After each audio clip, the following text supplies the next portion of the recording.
little bit about food now. We've got our food and beverage session now, and I'd like to call up on stage Ben Kershaw, who's the Senior Account Manager, Western Australia for me&u, and Timothy Buckton, who's the Director of Hospitality for Sailing Oranges. Please welcome my two panellists who are over here. Please up on stage. Thank you. We need one more handheld. Can we get one for Zana up here? Thank you. All right, gentlemen, thank you. Talk a little bit about food and everything. Okay, all right. Firstly, question. I mean, food and beverage is so important, but I think, you know, over the many years with the introduction of Uber Eats is one. Thank you. Uber Eats is one, and also the cost of basically food and staff as well. So firstly, I mean, how do you feel food and beverage outlets perform, you know, against quality, against standalone restaurants that are outside the hotel? Who wants to get that one? I'm Tim. Nice to meet everyone. Tim, yep. So we have a small restaurant group in Fremantle with the hotels attached to them. So we have Emily Taylor in the Waters Hotel and Hugo Munch there. We're a very Fremantle-focused business. Food for us is a major part of our business. I think the reality is for hotels, I think there's a design, the way you design a hotel, potentially in the 70s and 80s and 90s, is probably wouldn't be built that way now. So one of the challenges I believe hotels may have is just physical design, that, you know, the traditional big lobby with a hotel restaurant to the left, with a big breakfast buffet down the middle and a bar to the right. I think that's a very challenging start. So trying to attract people is going to be quite difficult because things have changed and the food and beverage scene has evolved massively over the last, probably definitely the last 15 years, especially in Perth. So people have options. There's a lot of stuff to do and places to go in the city. You've got chef, owner, operators who are there every day. So to compete in that landscape is very, very difficult. And I think hotels, it starts with, I guess, design. So as hotels refurb, looking at ways you can create a space that's going to complement your, you know, almost create a standalone restaurant. That's what we've sort of done with Emily Taylor, is from a consumer point of view, you wouldn't actually be aware that it's within a hotel complex. So obviously the hotel guests need to know we have a restaurant. The hotel guests need to know that they're going to be prioritised in that restaurant. But from I guess from the local foodie population, which is a big target for us, is to keep that restaurant busy. It's really important. It sort of appears if it's sort of a standalone restaurant. Not everyone might know that the hotel at Emily Taylor is part of a hotel complex. Oops, it's my phone. That's all right. Sorry. Yeah. Tim, do you want to? Sorry, Ben, you want to answer that or?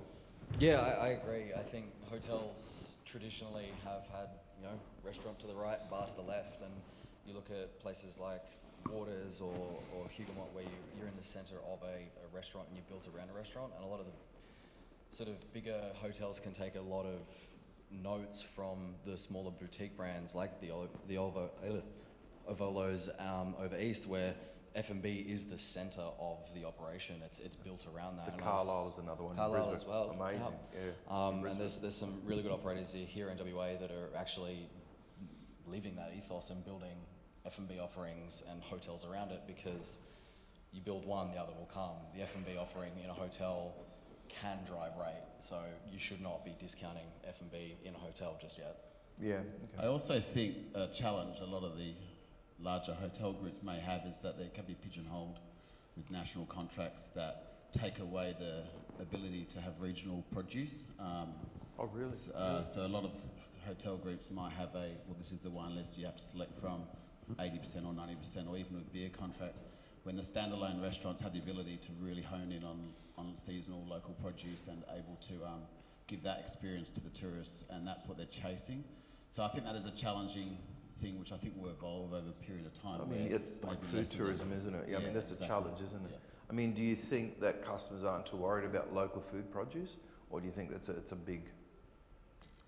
I know specifically for WA, we are very proud and loud Perth and West Australian, so it plays a massive part, and anything that has been made here, grown here, should be taking focus on your menu. At least 85% of your menu should be sort of where possible. Yep. Like Tim said, national contracts and things get a little bit tricky, but I think it's also having that that relationship with your reps and with your suppliers and going, hey, this is what we want to achieve, and having the management or the owners back that decision and going, hey, this is where I think we can go with this, and here's why, and set it out really well and have that focus on WA. Okay. How would you build an F&B offering that maintains an audience outside of hotel guests? I mean, knowing that there's some pretty big hotels here and there's also some small ones. I think the biggest part about any F&B offering is a sense of sort of community, having its place within not just the hotel. I was having a chat to a GM last night at the awards, and he came from a group of hotels that basically their ethos was, if the hotel shut down today, would the restaurant still survive? And if the answer was no, then you need to change track and you need to try and do something different. Yeah. And I found that particularly sort of pertinent, especially nowadays, where you should be thinking of that as a standalone operation. You should be building a story. You should be building a brand around that, and then everything else will sort of fall into place on top of that. So, completely agree. And I think again, creating a concept that's going to stand alone, and not merging potentially your hotel name and brand completely with the restaurant. Yeah. So, for example, Emily Taylor, we have a separate database, we have separate social media, we have separate, we have a separate website. Yes, there's a little link, and if you really want to dig deep, you could see that there's a shared ownership there.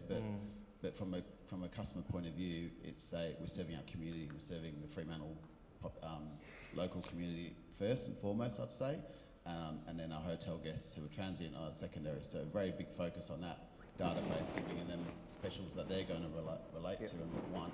There's no point targeting hotel guests with Mother's Day option because they might not be here on Mother's Day. They're travellers. They've come from. That's a good example. Actually, having separate websites, separate social media, and as I said, I mean, if the hotel closed down, would the food and beverage? I think that's how you should run it. I think it's a very good analogy as well. Talk a little bit about technology.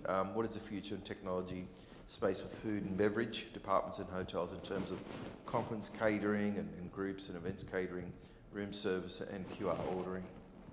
I'm massively biased, so you can hit that one first. Yes, I think the concept of, I think we need our, the human existence is very, very important, but there's things that, we all know the labour costs. This isn't the cheapest country to employ.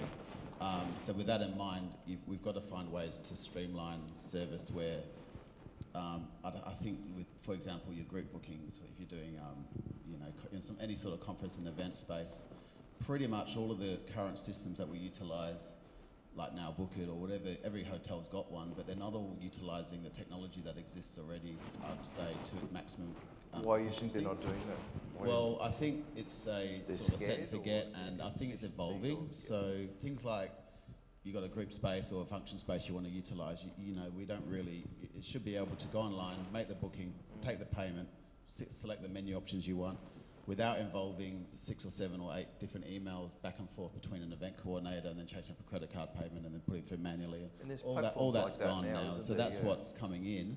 And I think just to give me&u a shout, they're certainly trendsetters here. I think obviously it all started with tables, but we're really seeing a movement now with the apps in your hotel rooms. I was at the Vines last night. They've implemented where you can order your room service without needing to have phone someone on the telephone to place an order, and then the order comes straight to your room. Goes straight to your credit card. No requirements to sign off or anything. Something like I was staying here at the Crown. Yeah. You can actually with the little barcode on your actually sunbed. And can't tell you, damn efficient. It worked. I mean, Andrew is from the Crown. So efficient, The drinks usually come first and the food comes second. And it's been great. Really, really good that I've been able to just sit on my sunbed and just scan the QR code. And I think that's going to be more and more. I think a lot about what the technology provides operators and companies is the data. What you think as someone who's just scanning for a meal or making a booking online, what is behind that is the actual data, whether that be transaction, whether that be visit data, whether that be even going as far as plugging into GA4 and GTM to understand that e-com business coming from your Google ad spend. Like, there's so much data that digital platforms can provide. me&u and others around can also do it, but it's amazing what you can actually then put into a set and forget campaign. How would you increase average room spend? I think I've lost mine, but anyway. Average spend in your venues. Average rate in the rooms or average? Sorry, the question is, have you diversified your offering in order to increase average spend in your venues? Or even per order? Well, add-ons or?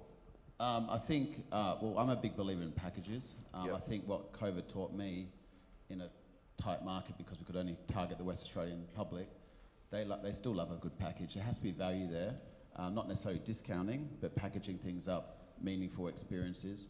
We're seeing that, like, you know, if there's value in what they're getting in terms of X amount of courses, X amount of matched wines or whatever, along with the room package, and then we've even looked at packaging with tour facilities, Indigenous experiences, and the experiences you can add into selling a hotel room with a really good functioning on-site restaurant is massive, and I think that's where you see an increase in, obviously you're trying to get a higher spend by providing a more, not everyone will have 3, 4, 5 courses, but if it's packaged up, they will. So you're getting your spend and it's big in Europe and in America, these packages, you can stay at a hotel or a resort, and everything's included, food, meals, everything. Yeah. Why do you think Australia hasn't really caught on to that? I mean, name me a resort in Australia that offers that. There's not many. Or a hotel. Comparatively, no. I think F&B in hotels in general is seen differently. Yep. And that could be a design thing from, you know, the hangover from the 80s. But I know that, you know, the US, in Asia, I grew up for a couple of years in Asia, and we would go to hotels to socialise. It was a place to go. But I think less and less people are doing that here because we're not seeing it. It's like a staycation. It's for purpose. Maybe you should try it or something. But well, and there's the thing, and you've got some really good sort of bigger hotels that are making the flip to a more sort of F&B centric venue. The Adnate has just recently done a complete rebrand, and you know, from what I was chatting to over there, Aries, this morning, it's actually driven. Maritus over in the corner there. Yeah, their difference in the F&B offering to what it was to what it is now, and the focus that they've seen in F&B has really driven sort of more bookings into the hotel, because people want to stay. They want to be in vacation mode. They just want to chill, and also you've got a point of difference that a hotel around the corner doesn't have, or even a pub doesn't have around the corner. It's all about convenience, speed, technology. I think, you know. I mean, as I said, you know, even staying, you know, here, I mean, it'd be great. I really haven't moved from the property yet. You know, maybe the conference and the awards is, but you know, just being able to have everything here and knowing that it's quicker to do that than ordering on Uber Eats is important. When and how should you pivot your offering if you know it's not working? I probably refer to my earlier statement. If the hotel wasn't there to support the restaurant or the bar or whatever, would it still work? And I think that's probably the point. Obviously, all restaurants and bars and F&B offerings have a higher purpose to deal with. If that's not the GM, it's the owners. So I think that seeing the early signs of, you know, guest capture is probably the earliest indicator. If you're not getting that capture outside of breakfast, breakfast is probably, you know, well, depending on who you talk to, either the most profitable or the least profitable part of the business. But you should be able to differentiate your offering outside of a buffet or outside of an a la carte breakfast. I think, to be honest, I think food and beverage is hard. So traditionally, you know, most people in this room would know you're making, 5 to 10 cents in the dollar, maybe 15 cents best case. So it is a difficult model, but the reality is I think you also got to stay true, so don't give up. I think a lot of hotels give up too quickly. Oh, time for a new chef, this isn't working. I think it's really important to come up with a concept and you know, and really, end of the day, it's within a hotel, your objective is room rate. So don't give up too quickly. It sometimes takes a year or so, maybe 2 years for a brand to resonate with the local people, with local business, local community, and because we're going through that right now, and there's been challenging times, and it's slowly just come up now. This is for one of our businesses in Fremantle, and we're seeing guest utilisation up. I think we also got to be realistic with your capture rate. So in a Fremantle market, we got with a restaurant like Emily Taylor, we think realistically, people should at least dine once. There's about 2.4 average days, accommodation. So you want them to at least capture them once in those 2 days. They're not going to just eat with you. That's not why they've come to a entertainment district to stay the night. They want to experience different things as well. So I think realistically, trying to capture the guests at point of check-in, pre-check-in, at least Which for brings me up one to time. you, a bit, the marketing things, and I think, putting my marketing hat on and in the tech, I think not enough is being done at a hotel level to actually market on-site, or when the client, they're checked in. I mean, I remember years ago, I think I stayed up, I can't remember, somewhere in Thailand or something, and said, if you want 20% off whatever you're eating, you have to download the Accor app or something like that. And once you download the Accor app, they keep sending you messages forever.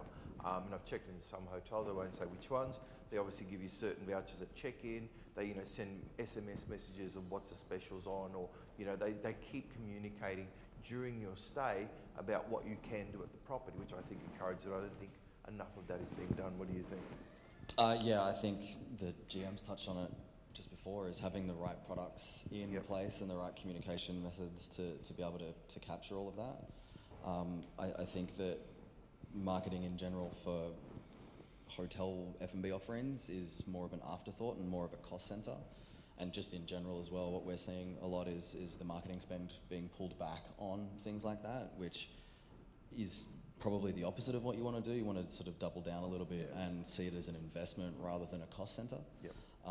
And having the right tools in place to have a robust email campaign, a customer journey funnel. Like, there's a lot that you can do with data that you might not necessarily know that you It doesn't cost have. much at all. It's part of your old PMS or whatever sort of technology Yeah. you have in it. And we've designed the whole customer journey before, during, and even after what they stay, to encourage direct bookings, but also food and beverage spend or event spend or something.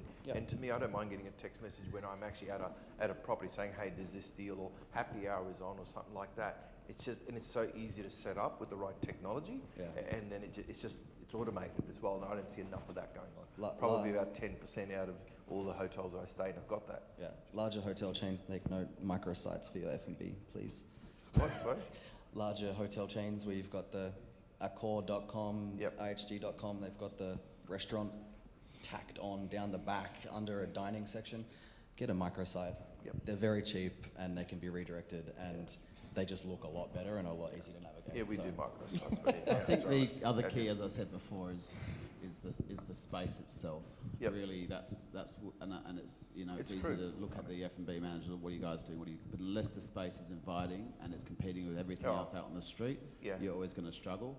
And that's just a reality of it. So when renovations come in, making sure that it's very carefully considered how this space can operate, because it's no longer the 90s and people don't necessarily want to see a big massive buffet in the middle of the room while they're trying to have a romantic dinner. The lighting's normally wrong, the music level's not set up correctly. And all that do it stuff, well, and people and, aren't going to dine. And the Carlisle in Brisbane, I mean, it's amazing. Has anyone been to the Carlisle in Brisbane? I certainly recommend people go there, and how they've actually built the hotel around the pool and around the restaurant, Hellenica, and it's just a huge success story there of what they've done, because it's you walk into reception and there's just a little lobby bar, but not even, but the restaurant is upstairs around the pool. That's the focus point there. And it just works so well, both for Simon, that I know, who owns Hellenica, and all the restaurants around there.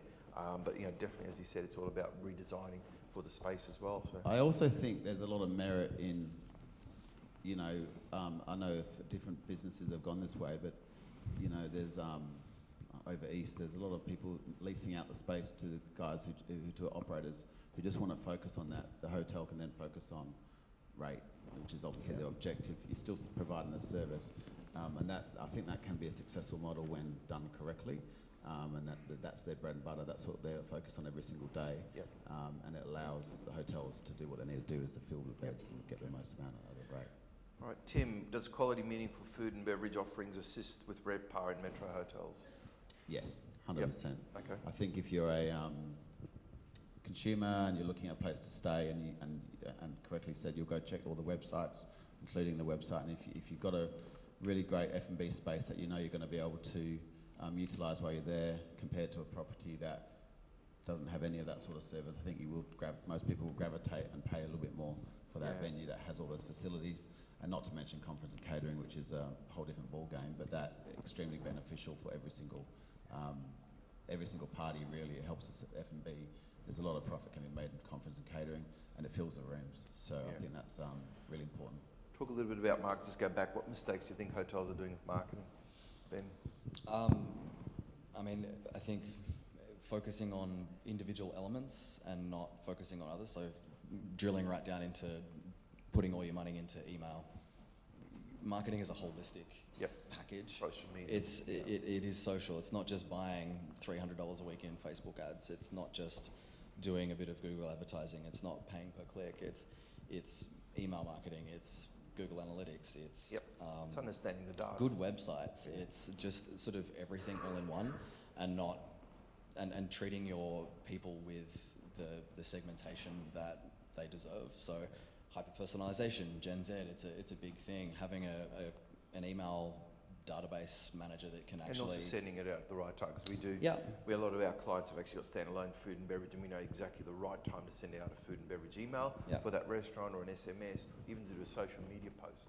It's all about data, and that data is so important. Correct. Sending the right message at the right time to the right person for the right type of food and beverage is very, very important. Yeah, we run a CRM that allows you to sort of do a monthly email blast. You can send that out to 10,000 people, but within that email you can have 4 different blocks that are very specific to a segment of people within there, and then you can actually get sort of bigger cut through, better click-throughs, and better conversion on that. So there's a fair bit that can be invested into that marketing spend. And photos, I mean, you touched on it for hotels, but if you are running a digital ordering platform, have photos. Oh, yeah. You eat with your eyes. There's, so it is probably one of the things that we push the most, if not the most, to get people to put photos of everything. Food at a minimum, cocktails as well. Photos sell cocktails because everybody wants an Instagram cocktail. Don't you hate it? You go out for dinner now, and it's like, take a photo of food first. Okay, I'm not going out with you again, sort of thing. So, for those limited with limited food and beverage offering, what's your advice on doing more with less? Both of you, Tim. I think first, a mentor of mine, Tony Pilata, who's a guy who sort of trained me when I was young, and he said, just get the coffee right. That's the minimum you've got to do. Yep. If you've got a coffee machine, I think hotels as a whole, he said 4 things. He said, get the most comfortable mattress you get, the best shower head, get the coffee right, and cold beer. So really going back to basics, if you have got a very minimal service food and beverage offering that might be just operating for breakfast, it's really, really important that they nail the coffee. Coming being Italian, I need to have my double shot espresso in the morning. Honestly, I don't function. I do, but very important. So Yeah, I'd mirror that. If you're limited in what you can do, spend more on that limited amount than actually trying to do a lot, like to offer more. Be hyper focused. Have the best muesli on your buffet or on your little thing. Have the best bacon and egg roll that you can possibly buy or produce. And the coffee. Like, I travel with my own coffee because I don't trust. Really? Yeah. Really? I came from Melbourne, so I'm like level 5 Got Melbourne a bit of wanker. coffee So, percolator, really. so Wow. I travel with coffee, and unless I'm Never heard of that one. unless if I'm going to be staying somewhere that is within a stone's throw. Like when I was in Melbourne, I swapped from the contracted nationally coffee to a local Melbourne roaster because I knew the history of the company. I knew them. I drank them regularly. Like, it's important, and we saw coffee just like we went from doing 3 kilos a week to probably up to about 15 kilos a week because Put a coffee it's cart just outside, it's just very important. So anyway. All right, any other quick questions around the room? Or yes, Angela, can we have the Fazana? Fazana's from my team. She's our digital performance marketing manager, responsible for all our clients' marketing and performance. Fazana. Thank you, Angela. So this is a quick one for Tim. I've stayed at Waters a few times, and I think I tell anybody that will listen, I think one of the standout features is sparkling water on tap and a complimentary minibar. I might be a cheapskate here, but how do you find the balance between a value add and something that could be a revenue add? It's a good idea. So the sparkling water is just for everyone. It's just plumbed in. It's a point of difference. I personally, when you know, nothing annoys me more than when you go to a conference or something and you're staying in a hotel and then they're sting you $6 for a bottle of water. We do it well. We put a little bit of lime and lemon there. You can cut it up, and that's not really that's almost just like an amenity, I guess. But the mini bar, you know, everyone gets complimentary mini bar in our room. You know, working in hotels pretty much my whole life now, it actually costs more money to run around and then you're chasing up payments for $8, and it's just not actually worth the effort. Yeah. So I'd rather really focus on, and you know, we are trying to, we put some of our own locally made beers. We make some beers in Fremantle ourselves, Calamity's Rod, and we put some wine and just some soft drinks. And the value of that cost price is about $9. So I feel like mini bars, a department, when I worked at Rendezvous, for example, in Scarborough, I just remember it actually didn't make any profit. So you weren't making money on that space. By the time someone's gone, knocked on every door, checked the minibar, then you had 15 arguments with different people because they didn't think they had a can of Coke. It's just not worth the effort. So it's almost a strategy for people to feel like, and positive, I guess. And how do you make minibar positive? Well, you give it to them, and then they love it. So I've actually got a good idea. I mean, one of the most successful campaigns we ever did a couple of years ago was book direct free minibar, and it worked really well. Did people abuse the minibar? No, they didn't. You'd think people just, you know, maybe one or two in a couple of our clients. I think it was Ovolo we did it with when we did it years ago with Kershaw, but it was interesting. No one really abused and drink everything, you know, in the minibar. So yeah, book direct free minibar. Yeah. Sorry? Overload's where we got the idea from. Yeah. Well, you got that, yeah. We did that years ago, so yeah. All right. Finally, what sort of keeps you up at night? What keeps me up at night? What about the industry and everything? AHA Awards last night.